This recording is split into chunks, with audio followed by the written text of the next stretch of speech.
La dette publique, encore et toujours la dette publique. Il faut moins de dette publique. Dette publique, dette publique, dette publique. Oui, on a compris. Mais en effet, il y a de quoi la prendre au sérieux, cette fameuse dette publique. Son impact est mondial, et rares sont les pays qui ne sont pas sévèrement touchés. La preuve, la dette publique mondiale n'a cessé d'exploser au cours de ces dernières décennies. Mais pourquoi autant de dettes? Que faudrait-il faire? Il faut moins de dépenses publiques. Plus de compétitivité. Un plan d'austérité. Tout privatiser. Oula, doucement, vous en êtes bien sûr? Déjà, comment expliquez-vous que autant de pays soient endettés à ce point-là? C'est bizarre quand même. Et pourquoi ne parlez-vous pas du système des réserves fractionnaires? De la création monétaire par le crédit? Ou de l'article 123 du traité de Lisbonne? Il me semble que c'est important. Hein, quoi? Hein? Je vois, vous ne savez pas ce que c'est. Eh bien, dans ce cas-là, il va falloir que je vous explique.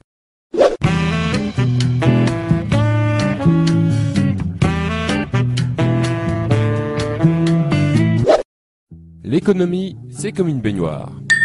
La monnaie est son eau. La règle est de la remplir avec la bonne quantité. Ni trop, ni pas assez. Quand une économie est en croissance, c'est comme si la baignoire grossissait. Il faut donc rajouter de l'eau, c'est-à-dire créer de la monnaie. Donc une première question s'impose. Comment est créée la monnaie? Les robinets de l'économie, ce sont des banques très particulières, normalement publiques, que l'on appelle les banques centrales. Elles peuvent créer et détruire la monnaie à volonté, et donc remplir ou vider l'économie. La monnaie créée par ces banques s'appelle la monnaie centrale. Mais, petite astuce, il existe un deuxième robinet, constitué des banques commerciales, c'est-à-dire les banques privées. Cependant, ce robinet fonctionne d'une manière un peu particulière. Je vous explique.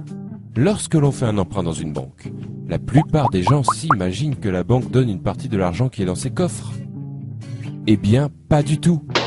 La banque va en réalité créer l'argent qu'elle prêtera par une simple écriture comptable. Cet argent sera détruit au fur et à mesure que le prêt sera remboursé. Ce procédé se nomme tout simplement la création monétaire par le crédit.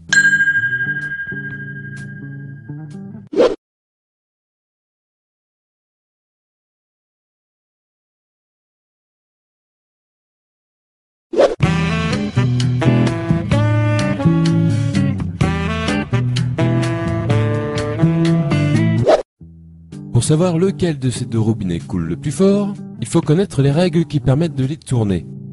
Première règle, l'article 123 du traité de Lisbonne. Il fut un temps où les États se finançaient auprès de leur banque centrale et faisaient donc couler le premier robinet. Autrement dit, les banques centrales créaient l'argent dont les États avaient besoin pour combler leur déficit. Ce que l'on appelle aussi faire tourner la planche à billets. Mais l'abus de cette pratique à des fins généralement électorales provoquait par moments une inflation importante. C'est pourquoi, depuis les années 70, influencés par le monde financier, les États s'interdirent le recours aux banques centrales. Cette interdiction existe toujours et est aujourd'hui visible dans le traité de Lisbonne, signé par tous les membres de l'Union européenne sous l'article 123. Les États ne peuvent donc plus faire couler le premier robinet, ils utilisent alors le second.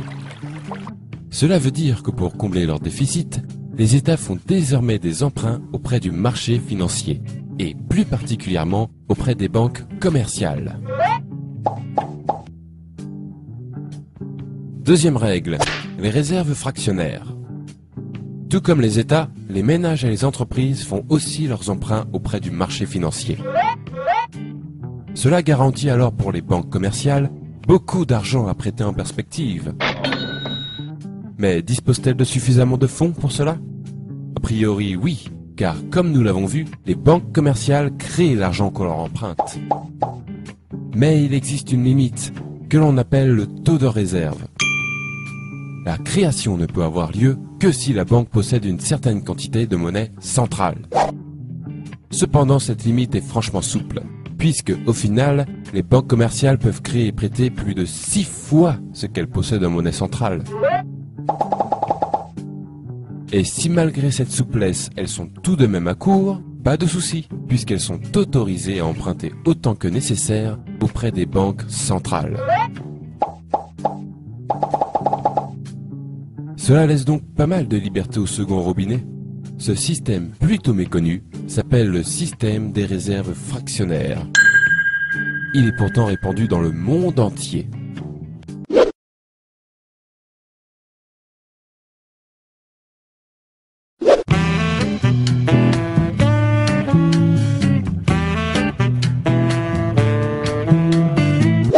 Trêve de robinetterie, revenons à la baignoire. Nous venons de voir que le premier robinet ne sert plus aujourd'hui qu'à alimenter le second. En d'autres termes, la monnaie centrale ne sert plus aujourd'hui qu'un rôle de régulation pour les banques. On peut donc comprendre que la baignoire est alors totalement remplie de la seconde eau. Autrement dit, la totalité de la monnaie en circulation prend désormais son origine dans les crédits accordés par les banques. En effet, l'essentiel de la monnaie est de la monnaie dite scripturale, c'est-à-dire de la monnaie issue du crédit. Or, il y a un problème avec cette eau. Elle s'évapore. Et oui, puisque la monnaie provient du crédit, elle disparaît quand ces mêmes crédits sont remboursés. Il faut donc sans arrêt refaire couler le second robinet pour garder la baignoire pleine. C'est-à-dire que les États, les ménages et les entreprises doivent sans cesse emprunter auprès des banques pour que l'économie fonctionne.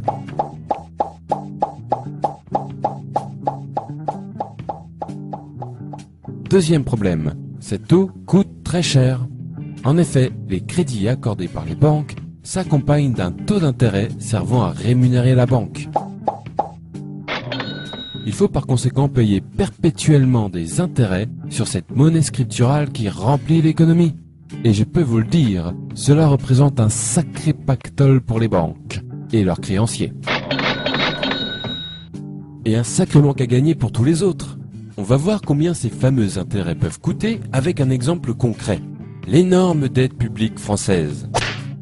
Respectant les règles qui ont été décrites, l'État français ne fait plus appel à sa banque centrale et paye donc des intérêts depuis 1973. Lorsque l'on somme ce qui a été payé en intérêts seul depuis cette date, on obtient le nombre remarquable de 1400 milliards d'euros. Pourquoi remarquable? Parce qu'il est très proche d'une autre somme, la dette publique française actuelle, qui a augmenté sur cette même période de 1350 milliards d'euros. En clair, ce qui fait grossir la dette, ce sont tout simplement les intérêts de cette même dette. Et n'oublions pas qu'il ne s'agit ici que de la dette publique. La dette des entreprises commerciales françaises, par exemple, elle, est aujourd'hui de 7000 milliards d'euros. Les raisons d'un tel florilège de dettes publiques et privées partout dans le monde sont maintenant plus claires. En effet, une grande partie des pays de la planète baignent dans le même bain, à devoir faire des emprunts et payer des intérêts pour faire fonctionner leur économie. Pour rembourser ces emprunts et ces intérêts, il faut faire d'autres emprunts plus importants, qui amèneront d'autres intérêts plus importants aussi. On aboutit donc de cette manière à une dette qui se nourrit d'elle-même, et grossit, grossit, grossit, inévitablement.